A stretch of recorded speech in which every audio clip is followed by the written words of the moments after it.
Téléspectateurs, téléspectatrices de Natis Dan TV, bonsoir et bienvenue à l'émission Les Points Saillants de la presse du jour de ce lundi 6 mars 2023. Matin libre pour commencer, annonce qu'à la quête d'une paix durable, les rois et majestés, chefs d'arrondissement et maires de Savet font une doléance au président Patrice Talon et à ses députés, ainsi qu'à la justice. Le potentiel de son côté fait d'abord le constat d'une certaine injustice dans les mairies du Bénin pour ce qui concerne la revalorisation des salaires.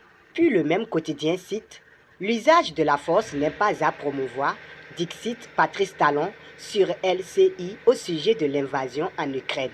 Le pays émergent affiche la distinction honorifique de Donald Alexis Akako, désormais chevalier de l'Ordre du Mérite du Bénin. Pour ce qui est de l'affaire Tiens DS.com, le quotidien émerge et informe qu'un ministre de Patrice Talon, ayant des liens de parenté avec le fugitif Evra Sossoupé, veut étouffer le dossier. Le leader du jour, quant à lui, fait un saut dans les locaux de la Direction des services de l'information et de la communication de l'Assemblée nationale pour nous parler de l'installation officielle du nouveau directeur André Dossa. Chemin faisant, le même quotidien de Olivier Ouenou revient sur l'élévation de Donald Alexis Akako pour ses loyaux services rendus à la nation béninoise. Dans sa chasse à l'information, le chasseur info notifie que, dans le cadre du suivi des établissements publics et privés, des enseignements maternels et primaires, le Conseil national de l'éducation fera une descente dans les écoles du 13 au 17 mars prochain.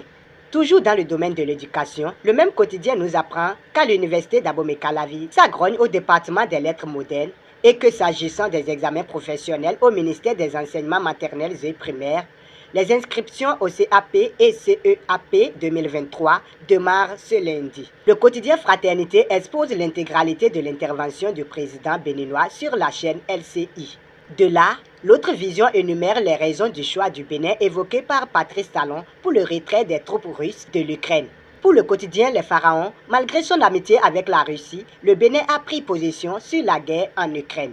Du moins, Patrice Talon a opté pour le droit international, comme le martèle La Nation de ce lundi, qui a aussi déclaré d'après Wilfried Ngwedji que la lutte contre la cybercriminalité au Bénin sera un chantier permanent. L'autre quotidien abonde sur l'entretien du chef de l'État béninois sur la chaîne de télévision française LCI et informe aussi que les démocrates ont lancé un appel à son Excellence Patrice Talon pour la libération de Rekiat Madougou. L'économiste pour finir fait le point de la 28e édition du Festival panafricain du cinéma et de la télévision de Ouagadougou. Amis fidèles de l'émission Les Points Saillants de la presse du jour, ainsi s'achève votre bulletin de ce lundi. Natis Dan TV vous souhaite une excellente semaine de travail.